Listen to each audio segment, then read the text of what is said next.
Hello out there! It's Wake Angel 2001. I got another package in the mail today. Wait, where did I put it? Oh, it's right here. Wow! And, it's from Slaughter. Yeah. Slaughter. It's a P.O. Box address. Slaughter. Should I be opening this?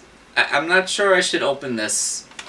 Oh, okay. If this is gonna be video proof of my death, may as well go through with it. Let's get the scissors. Okay, so Slaughter.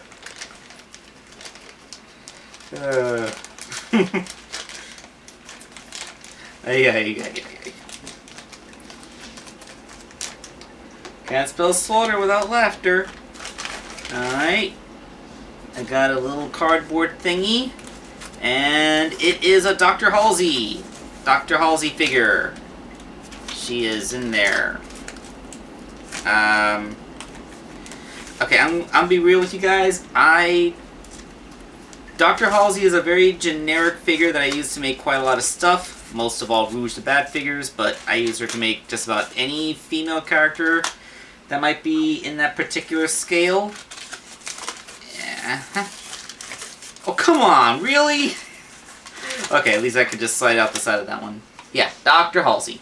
I do not know who sent me this. At all.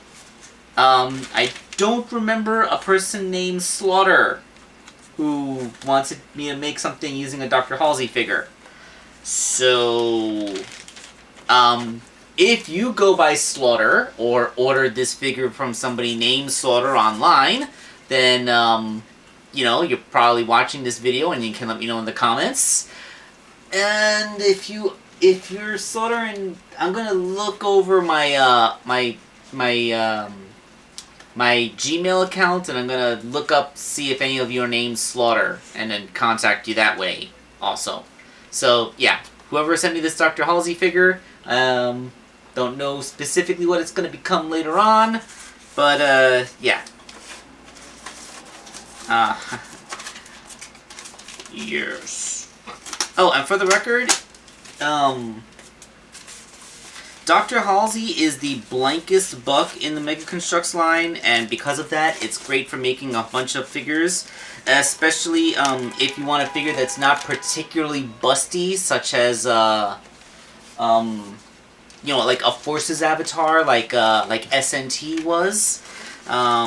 That's Dr. Halsey's probably the best figure for it. But if you actually want a Rouge the Bat, then these Teela figures also work.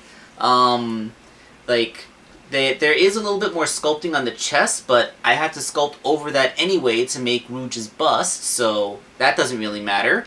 There is an advantage in that Teela's arms are already skin-colored, so you won't have to worry about scraping away the skin-colored paint as you move the arms. There's no pockets sculpted on her rear, so Dr. Halsey has pockets back there, but she just has a smooth derriere that won't distract from, you know, the Rouge physique. I don't really know where I was going with those hand gestures. Don't read into that. So, yeah, like I said, Dr. Halsey probably is the best overall buck for making random female characters in this scale, but for specifically Rouge the Bat, Teela might be slightly better. That's what I'm saying. Okay, so that is this unboxing. Yes. So, Slaughter, whoever you are, I got your Dr. Halsey. I'm gonna try and figure out who you actually are. The Wake Angel 2001, signing off.